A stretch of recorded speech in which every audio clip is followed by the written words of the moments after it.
She stood at the edge of our porch at 2:47 a.m. Her hair was tangled, her clothes too clean. "Dad," she said. My father froze behind me, face pale. Our daughter had vanished 14 years ago, but the girl outside, she looked just like her. Older, empty eyes, and she knew things only our daughter could. She called herself Mara, said she'd been held underground, said she clawed her way out through dirt and rot. She had scars, long, deliberate ones, like tally marks. My mother cried. My father didn't speak, but I watched him, and something in his silence told me this wasn't the reunion we dreamed of. Mara remembered too much. Her room, her stuffed rabbit, my old bedtime stories. But she misremembered key things, like the name of our dog, the place we used to hide the Christmas gifts. She'd correct herself quickly, but the pauses were long, calculated, like she was watching our reactions. She didn't eat much. She moved too carefully, like she'd been trained. At night, she wandered barefoot through the house. Once, I saw her staring into the dark fireplace, lips moving fast. No sound, just mouthing words. When she noticed me, she smiled like it was rehearsed, like she knew she slipped. I installed a camera in the hallway. At 3:13 a.m., it caught her standing outside my parents' bedroom. Still, for 47 minutes. She didn't knock, didn't leave, just stared at the door. When the door creaked open slightly on its own, she stepped inside. The camera glitched. Static, then darkness. The next morning, Dad was pale and shaking. Said he'd had a nightmare. Wouldn't say more. Mom made pancakes like nothing happened. Mara said grace at the table. Her prayer wasn't one I'd ever heard. It sounded old, wrong, words out of place, like echoes from a mouth that didn't understand them. I asked her where she'd really been. She smiled. "You'll remember soon." That night, I dreamed of a cold tunnel, a hand pulling me down. When I woke, there was dirt under my fingernails. Mara was at my bedroom door, whispering. I couldn't hear what she said, but my nose started to bleed. I started digging, metaphorically and literally. I checked public records. No hospital had admitted a girl matching her story. No police report had been updated. Nothing official. But I found something odd. A Jane Doe listed 5 years ago, same age, same eyes, died in a house fire. Unclaimed body. I printed the photo from the report and left it in Mara's drawer. I didn't say a word. That night, it was gone. The next morning, she made me tea. "You look tired," she said. I didn't drink it.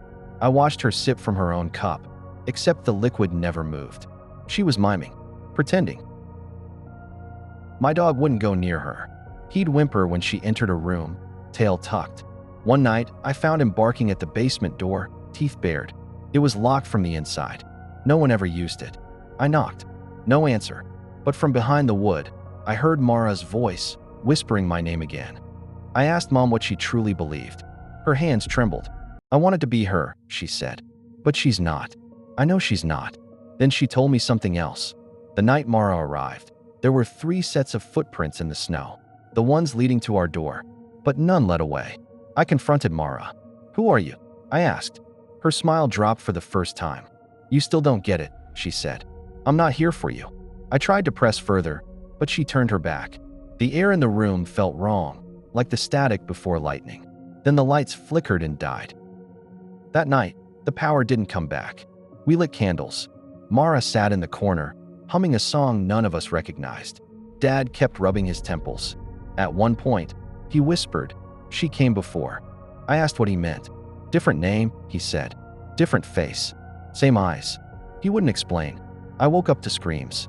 Mom was standing over Dad, shaking him. His face was pale, lips blue.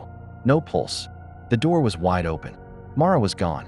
Outside, fresh snow covered everything, except one line of footprints that circled the house. Over and over. And they never ended. No starting point. No end. The coroner said it was a heart attack. But Dad was healthy. No warning signs. No history. I checked the footage from my hallway camera again. This time, I slowed it down. At 2:03 a.m., Mara's shadow crossed the hallway. But her reflection wasn't there. Just empty space moving in sync with her. I searched her room. It was spotless. Too spotless. Like it had been staged. Under the bed, I found a leather-bound journal. No name. Just symbols, some like ancient runes, others like distorted faces. Each page had the same phrase written in different languages. She returns when she's forgotten. The handwriting changed every few pages. Some neat, some frantic. One page looked like it had been clawed in with something sharp. At the back was a photo, black and white, creased. A girl, different face, but those same lifeless eyes. Date on the back, 1922. It was captioned, Mara, first appearance. I started seeing her in my dreams. Always in the same place. A hallway that looped in on itself, doors that led nowhere. She'd walk beside me, silent. At the end of the dream, she'd always whisper, "You're almost ready." One night, I woke up in the kitchen, holding a matchbook soaked in oil. Mom was fading fast, talking to people who weren't there. She kept setting plates for 4 at dinner. "We have to keep her fed," she mumbled once. I checked the fridge, untouched.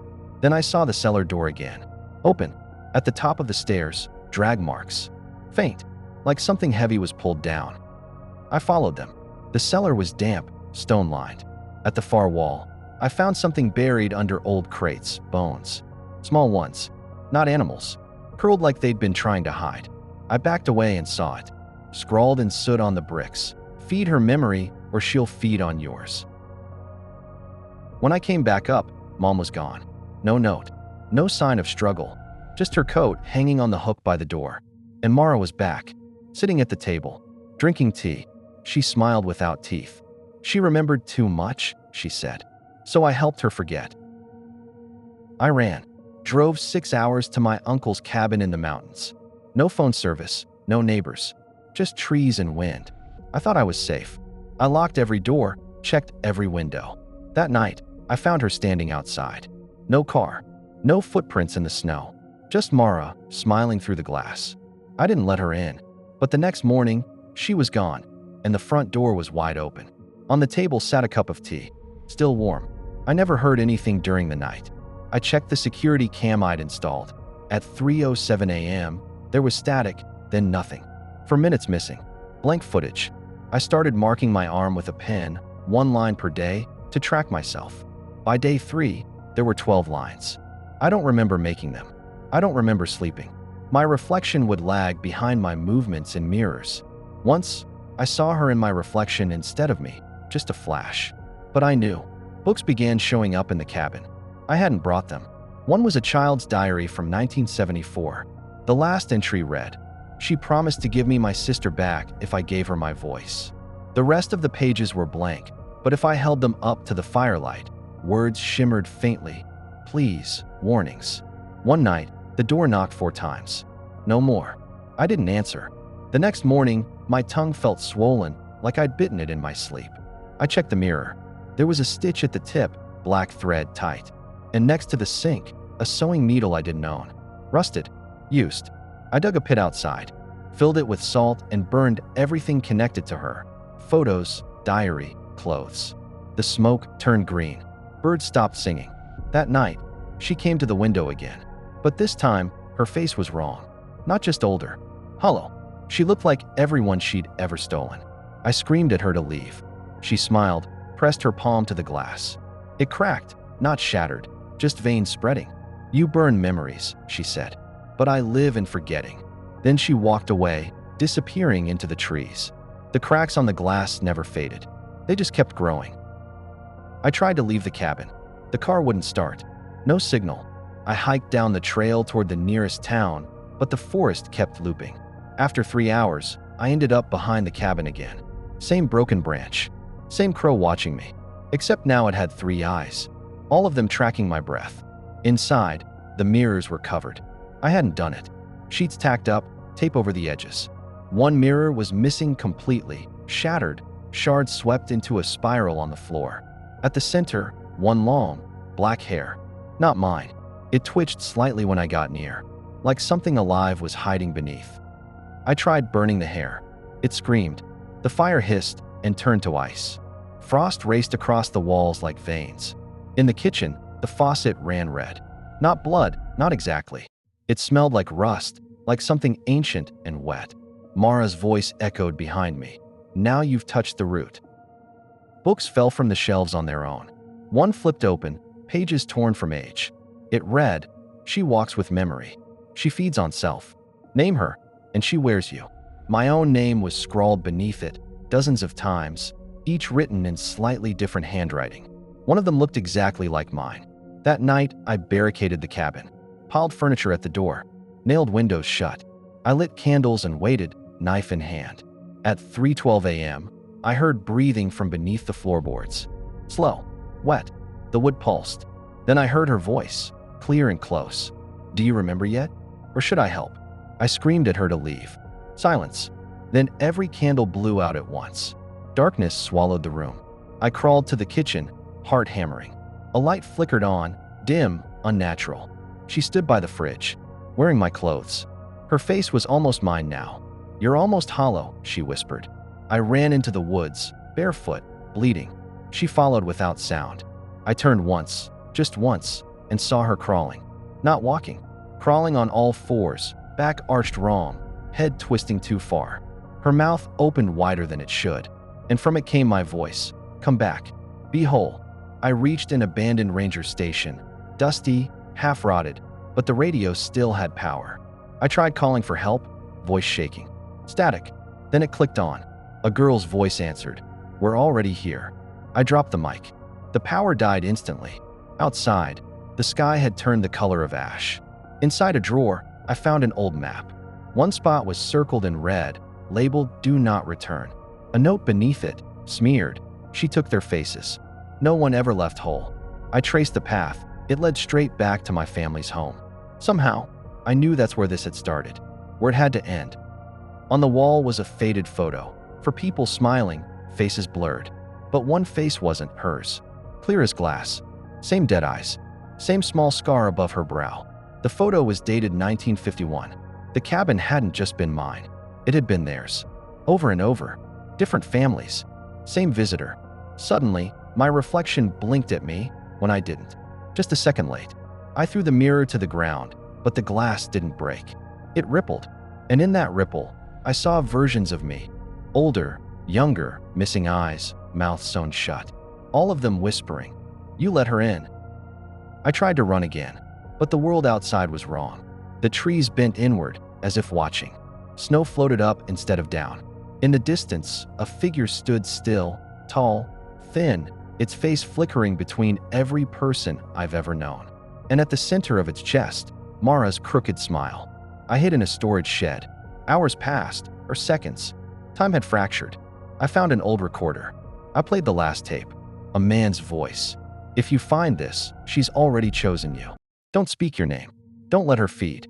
And whatever you do, don't forget who you were." The tape rewound itself. Played again. But now, it was my voice saying those words. My breathing. My panic. I dropped it, heart pounding. Footsteps approached the door, barefoot, soft. A whisper slid through the cracks. "If you don't remember soon, I'll have to become you completely." I made it back to the cabin by dawn. Or what looked like dawn. The sky bled orange, clouds unmoving. Inside, everything was how I left it. Except for a single new item on the table. A photograph of me, taken that night in the woods. My eyes were black. Someone had written on the back, "Next." The walls breathed now. Slow, like lungs under wood. I stood in the center of the room and shouted my name. Full name, just once. Silence followed. Then every object in the room turned slightly to face me. Even the chairs. Even the fire, though it wasn't burning. And then I heard her laugh. Mara emerged from the hallway, but she wasn't Mara anymore. Her body shifted as she walked, like skin didn't quite fit. Her voice changed with every word. Sometimes my sister. Sometimes my mother. Once, horrifyingly, it was my own voice saying, "You finally remembered. So now I can finish." I backed away, gripping a rusted fire poker. She didn't flinch. "It's not the remembering that saves you," she said. "It's the truth inside it." Then she touched my forehead. For a second, I saw everything. Her origins, the first face she wore, the bargain she made to never be forgotten again. She was a story that survived by infecting others, twisting memory, claiming identity. Those who tried to forget her were hollowed out. Those who remembered too late became her. I understood then. Every word I'd spoken, every question I asked, fed her, gave her shape. I was the author now. She leaned in, her breath cold against my ear. "Erase yourself, and I'll go. Let me where you're ending." I closed my eyes. heart thudding, and spoke a name, not mine, but hers. The one buried deep in the journal. The first name, the one she'd hidden, and the world around us cracked. A scream tore through the air, made of every voice she'd ever stolen. Light flooded the cabin. She dropped to her knees, face blank, eyes wide. For a moment, she looked human. Then she whispered, "You're not finished yet." Her body collapsed, but the light didn't fade. It grew, and I couldn't move. I woke in my childhood bedroom. Everything was how it had been years ago. Posters, books, the chipped dresser. For a moment, I believed it was a dream. But in the mirror, my eyes lingered too long, just like hers. And there was something else. A faint reflection behind me, watching. Downstairs, my mother was making breakfast. She turned, smiled. "You had a bad night?" she asked. But her voice, just slightly wrong, like someone doing an impression. And there, at the edge of the table, sat a photo. Our family. But someone was missing. Me. I said nothing, just nodded. My mouth felt unfamiliar, like I hadn't used it in days. My hands shook. On my arm, 7 tally marks had returned. Faint but fresh. I looked out the window and saw a girl standing by the tree. She waved. Her face was mine, but younger, waiting. The phone rang. I picked it up slowly. Static first. Then my own voice whispered, "You did it wrong." I dropped the receiver. It kept dangling, swaying like a pendulum. Mom didn't notice. She just kept humming. I couldn't recognize the tune, but it made my teeth ache. At night, I heard scratching in the walls. I followed the sound, pressed my ear to the plaster. A voice whispered, "Almost home." The air turned sharp, cold. I opened the door to the hallway and saw dozens of photographs pinned to the walls. All of them me, but none of them quite right. Each version wore a slightly different face. Some smiled, some screamed. One had no mouth. And beneath each photo was a label. Subject 23, Subject 24, Subject 25. Mine said Subject 26. I turned around. She was there again. Mara. Or me. Or both. She raised a finger to her lips. Now I wait. Each day feels the same. My reflection doesn't match. People call me by a name I don't know. But I answer. Because deep down, I think I forgot something. Or someone. And at night, I hear a voice inside the walls, whispering the same thing. Make them remember you.